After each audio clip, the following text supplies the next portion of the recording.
दोस्तों, किसी गांव की तंग कच्ची गलियों में, जहां हर कदम पर धूल उड़ती थी और चारों ओर सूखी जमीन और छोटे छोटे खेत फैले थे, वहां रहता था सूरज। सूरज नाम तो उसका ऐसा था जैसे वह सबके जीवन में उजाला लाएगा, मगर उसकी जिंदगी में तो अंधेरा ही अंधेरा था।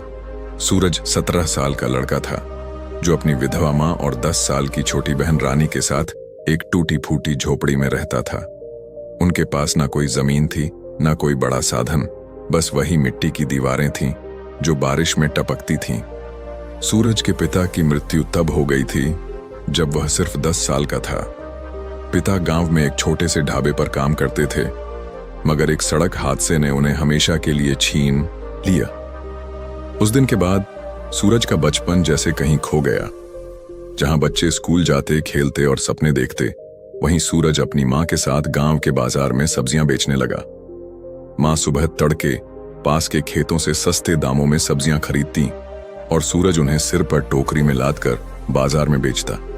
रानी, जो उस समय सिर्फ 3 साल की थी, मां की गोद में रहती या टोकरी के पास मिट्टी में खेलती। जिंदगी की यह जंग हर दिन लड़ी जाती थी। सूरज और उसकी मां की मेहनत से जो थोड़ा बहुत पैसा मिलता, उससे घर का खर्च चलता, मगर बचत तो दूर, कई बार तो खाने के लिए भी पूरा नहीं पड़ता था। मां की कमर में दर्द रहता था, फिर भी वह रुकती नहीं थी। सूरज देखता कि मां की आंखों में थकान थी, मगर चेहरे पर हमेशा एक हल्की मुस्कान, जैसे वह बच्चों को हिम्मत दे रही हो। सूरज भी छोटा था, मगर उसने अपने कंधों पर जिम्मेदारी उठा ली। स्कूल का सपना तो जैसे कब का टूट चुका था। समय बीतता गया। सूरज अब 17 साल का हो चुका था। मां की तबीयत अब और खराब रहने लगी थी। वह बाजार तक नहीं जा पाती थी।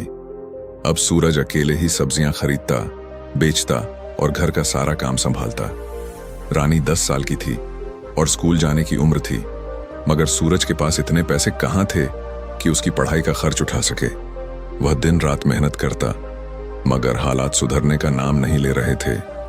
बाजार में सब्जी बेचते वक्त कई बार लोग मोल भाव करते और कुछ तो बिना पैसे दिए ही सामान ले जाते। सूरज का मन टूटता, मगर वह चुप रहता। एक दिन की बात है, सूरज बाजार में सब्जियां बेच रहा था। उस दिन ग्राहक बहुत कम थे। जो आए, उन्होंने इतना मोल भाव किया कि सूरज को लागत भी नहीं निकली। एक साहूकार, जिसके पास सूरज की मां ने कुछ उधारी ले रखी थी, वहां से गुजरा और बोला, सूरज, अपनी मां को बोल देना, अगर इस हफ्ते पैसे नहीं दिए तो मैं ब्याज बढ़ा दूंगा। सूरज का सिर झुक गया। वह चुपचाप अपनी टोकरी समेटकर घर की ओर चल पड़ा, मगर घर जाने का मन नहीं था। वह गांव के बाहर एक पुराने बरगद के पेड़ के नीचे जा बैठा। बरगद का पेड़ शांत था। उसकी छांव में बैठकर सूरज सोचने लगा, यह कैसी जिंदगी है। दिन रात मेहनत करता हूं, फिर भी कुछ नहीं बदलता। मां बीमार है, रानी की पढ़ाई नहीं हो रही और कर्ज बढ़ता जा रहा है। मैं तो बेकार हूं, शायद मेरे जीने से कोई फायदा नहीं। उसका मन भारी हो गया। वह सोचने लगा कि अगर वह ना रहे तो शायद मां और रानी का बोझ कम हो जाए। मगर तभी रानी का मासूम चेहरा उसकी आंखों के सामने आ गया। अगर मैं चला गया तो उनका क्या होगा? सूरज की आंखें नम हो गईं। तभी पीछे से एक बूढ़ी आवाज आई, बेटा, इतने उदास क्यों बैठा है? सूरज ने पलटकर देखा। गांव की बुजुर्ग माई, जिन्हें सभी अम्मा कहते थे, वहां खड़ी थीं। उनके चेहरे पर एक अजीब सी शांति थी, जैसे वह सब समझती हों। सूरज ने जल्दी से आंसू पोंछे और बोला, कुछ नहीं अम्मा, बस ऐसे ही। अम्मा मुस्कुराईं और बोलीं, बेटा, दिल की बात छुपती नहीं। अगर मन हल्का करना चाहता है तो मुझे बता।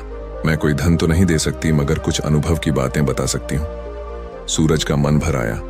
वह अम्मा के पास बरगद की छांव में बैठ गया। अम्मा ने पूछा, बता, क्या बात है? सूरज ने धीरे धीरे अपनी सारी बातें बता दी। अम्मा, मेरे पिता नहीं रहे, मां बीमार है, मैं दिन रात सब्जियां बेचता हूं, मगर कुछ सुधरता नहीं।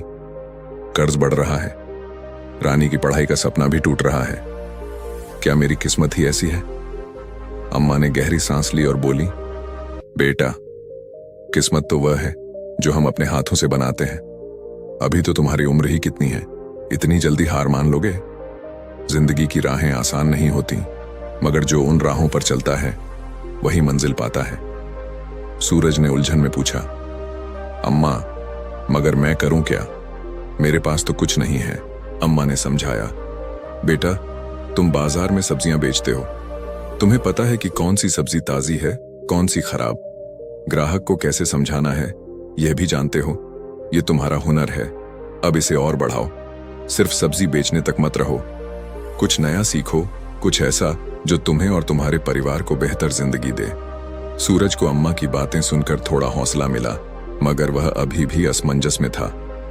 अम्मा, मगर मैं क्या सीखूं? मेरे पास तो समय भी नहीं है। अम्मा ने उसके कंधे पर हाथ रखा और बोली, बेटा, रास्ता तुम्हें खुद ढूंढना होगा। मैं बस इतना कहूंगी कि जब तक सांस है तब तक हिम्मत मत हारो। जाओ, गांव में देखो लोग क्या क्या काम कर रहे हैं, शायद तुम्हें कोई रास्ता मिल जाए।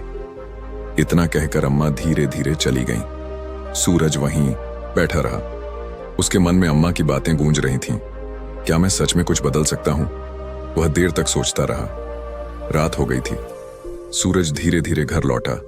मां खाट पर लेटी थीं और रानी पास में बैठकर कुछ गुनगुना रही थी। सूरज चुपचाप बाहर बैठ गया। उसका मन बेचैन था। अम्मा ने कहा, कुछ नया सीखो। मगर क्या और कैसे? रात बीत गई, मगर सूरज के मन में सवाल बने रहे। अगली सुबह सूरज फिर बाजार गया। उस दिन भीड़ कम थी। उसने सोचा, आज सब्जियां बेचने का फायदा नहीं, क्यों ना गांव में घूमकर देखूं, शायद कोई काम मिल जाए।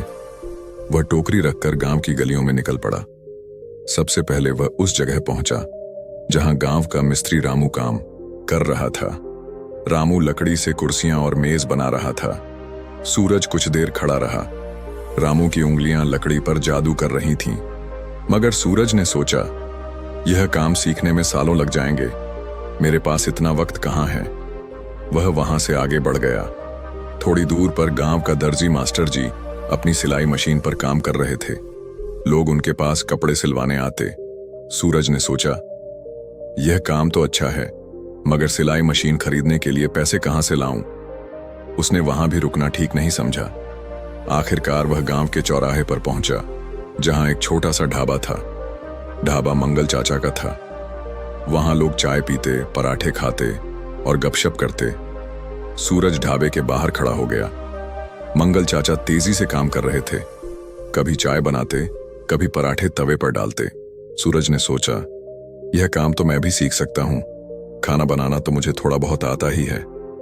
वह ढाबे के पास बैठ गया और मंगल चाचा को काम करते देखने लगा। दोपहर तक वह वहीं रहा। मंगल चाचा ने उसे देखा और बोले, अरे सूरज, सुबह से यहीं बैठा है, क्या बात है? सूरज ने संकोच से कहा, चाचा, मैं सोच रहा था कि कोई काम सीख लूं। आपका काम देखकर अच्छा लगा, क्या मैं आपके पास कुछ सीख सकता हूं? मंगल चाचा मुस्कुराए, बेटा, यह काम आसान नहीं है। सुबह से शाम तक खड़ा रहना पड़ता है, मगर अगर सीखना चाहता है तो आजा। मैं अगले महीने अपने बेटे की शादी के लिए गांव छोड़कर जा रहा हूं। 15 दिन के लिए ढाबा बंद रहेगा। अगर तू सीख ले तो मेरा ढाबा तुझे सौंप दूंगा। सूरज के चेहरे पर चमक आ गई। चाचा, मैं सीख लूंगा, बस मुझे मौका दो। उस दिन से सूरज हर शाम मंगल चाचा के ढाबे पर जाने लगा। दिन में वह सब्जियां बेचता और शाम को ढाबे पर चाय बनाना, पराठे सेंकना और ग्राहकों से बात करना सीखता। कई बार वह जल्दी उठकर सुबह भी ढाबे पर पहुंच जाता। मंगल चाचा उसे धीरे धीरे सब सिखाने लगे। बेटा, चाय की पत्ती ज्यादा डालोगे तो कड़वी हो जाएगी। पराठे को धीमी आंच पर सेंको, तभी कुरकुरा बनेगा। सूरज मन लगाकर सीखता। 1 महीना बीत गया। सूरज अब चाय और पराठे अच्छे से बना लेता था। गांव के लोग भी उसकी तारीफ करने लगे। अरे, सूरज की चाय तो मंगल चाचा से भी अच्छी है। सूरज का आत्मविश्वास बढ़ने लगा। मंगल चाचा ने एक दिन उसे बुलाया और कहा, बेटा, अब मैं जा रहा हूं। यह ढाबा अब तेरा है। बस मेरी एक शर्त है, मेरे लौटने तक इसे अच्छे से चलाना। सूरज ने चाचा का धन्यवाद किया। उसके मन में हिम्मत थी। मंगल चाचा के जाने के बाद सूरज ने ढाबा संभाल लिया। वह सुबह जल्दी उठता, सामान लाता और ढाबा चलाता। उसकी मेहनत रंग लाई। ढाबे पर भीड़ बढ़ने लगी। लोग उसकी चाय और पराठों के दीवाने हो गए। सूरज की कमाई अब सब्जी बेचने से कहीं ज्यादा थी। उसने माँ की दवाइयां शुरू करवाईं और रानी को पास के स्कूल में दाखिल करवाया। माँ की तबीयत में सुधार होने लगा। रानी स्कूल जाने लगी और उसकी आंखों में सपने जागने लगे। 2 महीने बाद मंगल चाचा लौटे। उन्होंने ढाबा देखा और खुश हो गए। सूरज, तूने तो कमाल कर दिया। अब ये ढाबा तेरा ही रहेगा। मैं दूसरा काम शुरू करूंगा। सूरज ने चाचा को धन्यवाद किया और कुछ पैसे उनके हाथ में रखे। चाचा, ये आपके ढाबे की कमाई का हिस्सा है। मंगल चाचा ने पैसे ले लिए और बोले, बेटा, अब तू और तरक्की कर। पास के बाजार में एक छोटी दुकान खोल ले, वहां तेरा काम और बढ़ेगा। सूरज ने चाचा की सलाह मानी। उसने पास के बाजार में एक छोटी सी दुकान किराए पर ली। अब वह सुबह ढाबा चलाता और दोपहर में दुकान पर चाय, पराठे और कुछ नाश्ते बेचता। उसका काम दिन ब दिन बढ़ता गया। माँ अब पूरी तरह ठीक हो चुकी थी। रानी स्कूल में अच्छे नंबर लाती थी। सूरज ने अपनी झोपड़ी को पक्का मकान बनवा लिया। 5 साल बीत गए। सूरज अब 22 साल का था। उसका ढाबा और दुकान गांव में मशहूर थे। रानी 15 साल की थी और सूरज के साथ दुकान पर हिसाब किताब संभालती थी। एक दिन सूरज गांव के बरगद के पेड़ के पास से गुजरा। वहां अम्मा बैठी थीं। सूरज ने उन्हें देखा और दौड़कर उनके पास गया। उसने उनके पैर छुए और बोला, अम्मा, आपके आशीर्वाद से मैंने अपनी जिंदगी बदल ली। अम्मा मुस्कुराईं। बेटा, मैंने तो बस तुझे रास्ता दिखाया। मेहनत तो तूने की। हमेशा याद रख, मेहनत और हिम्मत से कोई भी अंधेरा दूर हो सकता है। सूरज की आंखें नम हो गईं। उसने महसूस किया कि अम्मा की बात सच थी। मुश्किलें जिंदगी का हिस्सा हैं, मगर जो हार नहीं मानता वही जीतता है। दोस्तों, सूरज की कहानी हमें सिखाती है कि हालात कितने भी बुरे हों, हिम्मत और मेहनत से सब बदल सकता है।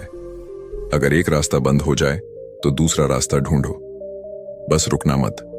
जब तक सांस है तब तक उम्मीद है। अगर आपको यह कहानी पसंद आई हो तो इसे लाइक करें, अपने दोस्तों और परिवार के साथ शेयर करें, ताकि उन्हें भी जिंदगी में हार ना मानने की प्रेरणा मिले। हमारे YouTube चैनल बोधि प्रवाह को सब्सक्राइब करें और बेल आइकन दबाएं, ताकि हमारी अगली प्रेरणादायक कहानियां सबसे पहले आपको मिलें। नीचे कमेंट में बताएं, इस कहानी का कौन सा हिस्सा आपको सबसे ज्यादा प्रेरित करता है।